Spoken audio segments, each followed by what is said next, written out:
L'une des choses qui me frustre, c'est de voir qu'une fois que les collègues ont eu leur carte VTC, ça c'est en tant que formateur, ils oublient tout ce qu'ils ont appris.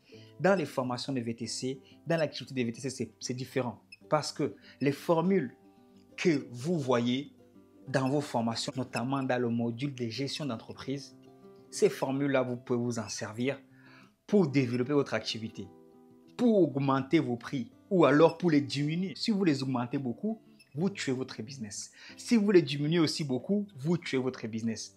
Mais une fois que vous avez ajusté les choses, optimisé votre entreprise, une fois que vous l'avez rentabilisé, qu'est-ce que vous faites avec les bénéfices?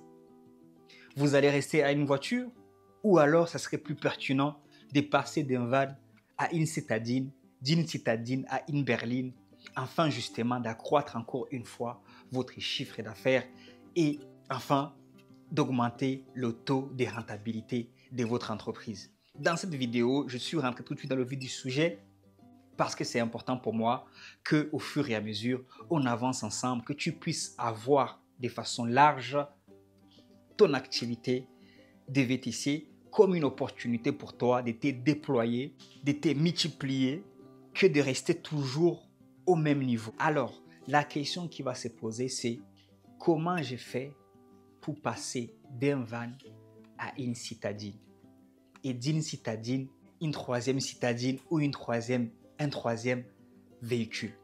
Ça, c'est la différence entre des gens qui augmentent considérablement de façon exponentielle leur chiffre d'affaires et des gens qui vont tout doucement en essayant de faire payer le client beaucoup plus, mais le client au bout d'un moment, il ne pourra pas payer plus que ton service va coûter.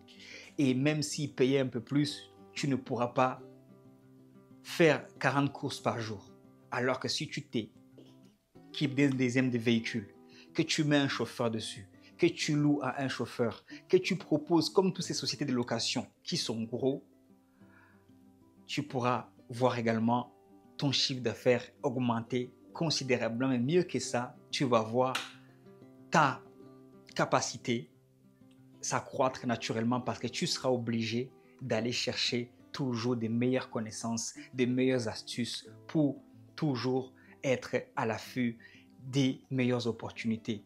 Maintenant que le décor est posé, je vais déposer mon van et ma Toyota CHR de côté et on va parler sur le comment tu peux toi aussi devenir grand. Commencer la marche des grands. Comment font des grands pour se multiplier aussi vite? Comment font des grands pour aller chez le concessionnaire et sortir d'une voiture?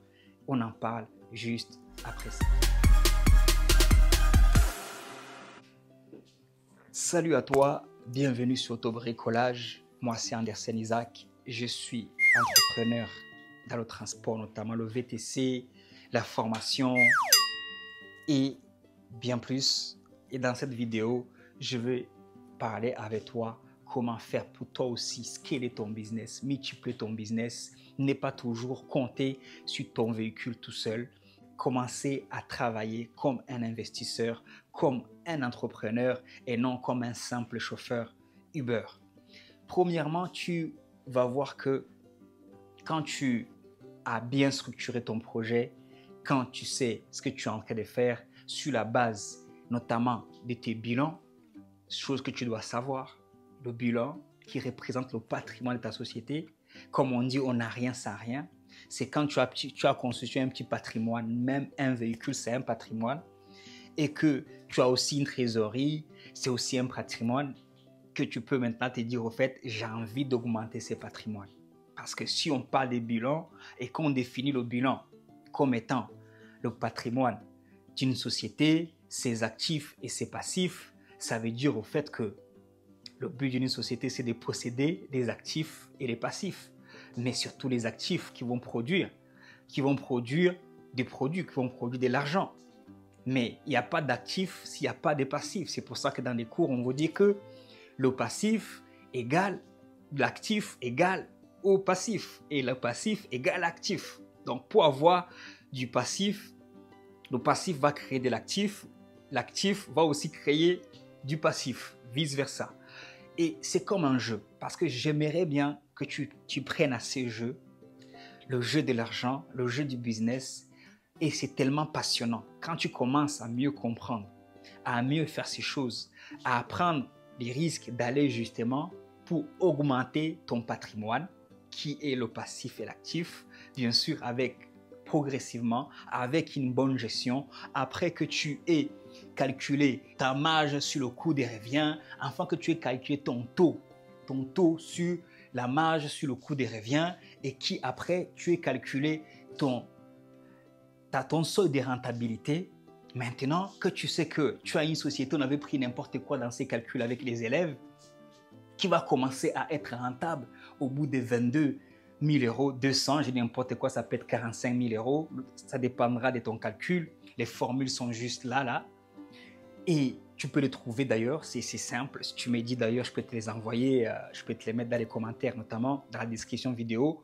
Si tu souhaites maintenant ne pas aller à l'aveugle, si tu souhaites faire les choses de façon professionnelle, mais ceci requiert d'être surtout en société. Si tu es à micro-entreprise, tu ne pourras pas faire tout ce que je suis en train de dire.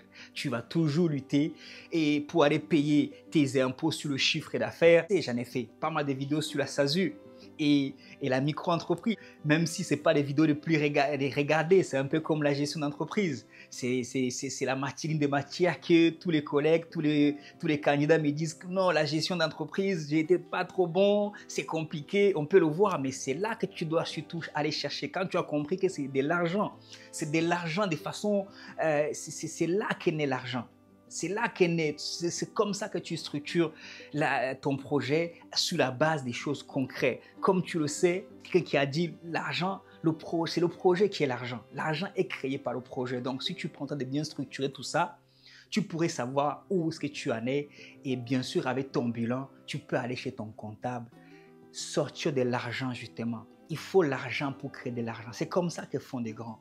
Ne crois pas que, je ne sais pas, tous ces grands loueurs que tu connais, ils sortent des voitures en allant déposer des valises de billets chez le concessionnaire.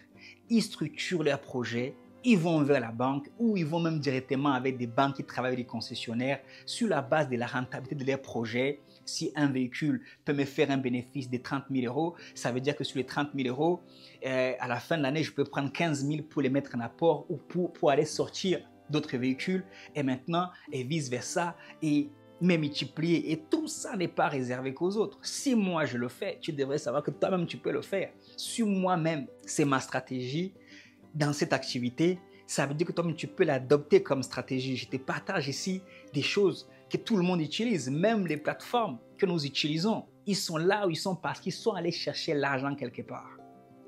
C'est pour ça qu'au début, les collègues qu'on a trouvés en 2014, ils étaient tous contents parce que Uber distribuait des billets à gauche et à droite. Les mecs qui faisaient, c'est Uber qui payait la commission aux chauffeurs pour pouvoir se faire connaître, bien évidemment. Mais cette commission qui payait, cet argent qui payait en plus, ils le prenaient où? Ils l'ont pris à la banque pour pouvoir justement être crédible et grossir et ainsi de suite. Bon, on ne va pas trop parler de Uber parce que ce n'est pas le but, mais en termes de voiture, si c'est quelque chose que tu aimes bien, et d'ailleurs, vu que tu utilises une voiture, tu sais comment ça fonctionne. Qu'est-ce qui t'empêche de prendre même une partie de ton bénéfice à aller déjà essayer en prenant un deuxième véhicule? Là, ça vient augmenter le patrimoine de ta société. Ces véhicules, je vois beaucoup de gens qui me disent « Ouais, mon véhicule, je ne vais pas le donner à n'importe quoi, je ne vais pas louer, on va me le rayer, on va me le casser. » Toi-même, tu le rayes, toi-même, tu te le casses. Que c'est le but, tu répareras avec l'argent que le gars il te loue. Où est le problème? Au bout d'un moment, je ne comprends pas, tu vois. Tu es déjà dans l'activité, tu cherches à augmenter tes revenus. Une fois que tu reçois ce que tu reçois, l'une des moyens d'augmenter tes revenus sans travailler ou alors en travaillant de façon partielle, c'est d'être un investisseur, c'est d'investir. C'est d'investir dans un véhicule, c'est d'investir dans un business physique si tu veux. C'est de prendre de l'argent là pour le mettre là, mais pour que l'ensemble puisse venir justement gonfler ton patrimoine. Et moi, c'est dont je te parle, c'est des choses, c'est ça ma stratégie. Je ne te cache pas. Et par rapport aux véhicules, à la location des véhicules, il y a quelque chose que je n'ai pas commencé à mettre en place, que je vais partager avec toi en exclusivité, toi qui es resté jusqu'à la fin de cette vidéo, notamment par rapport aux véhicules. Tu vois, ça c'est ma Toyota CHR. Ma totale, ça consiste de dire, au fait, celle-là, je l'ai pris chez un concessionnaire. Mais le but, après celle-ci, c'est de me dire, au fait, je vais faire le nécessaire pour mettre de côté 10 à 15 000 euros. Comme ça, avec les 10-15 000 euros, j'achète une Toyota chez CHR, je trouve un chauffeur, je trouve un collègue qui n'a pas 15 000 euros tout de suite. Je lui dis, écoute, moi, cette voiture-là, je te la propose pour tel montant, au bout de tel mois. Une fois que tu as fini de payer, tu as juste le dernier mois à payer et la voiture est à toi.